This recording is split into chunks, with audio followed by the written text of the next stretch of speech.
கிளையில்லா மரங்களில் நிழல் தேடும் மனங்களே, அழிவில்லா காதலில் அழிகின்ற மலர்களே, அழிகின்ற மலர்களே.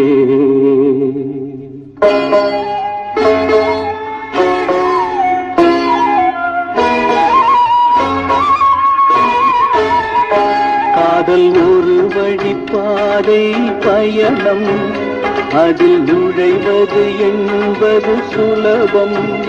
பின்பு திரும்பிட நினைப்பது பாவம், பின்பு திரும்பிட நினைப்பது பாவம்.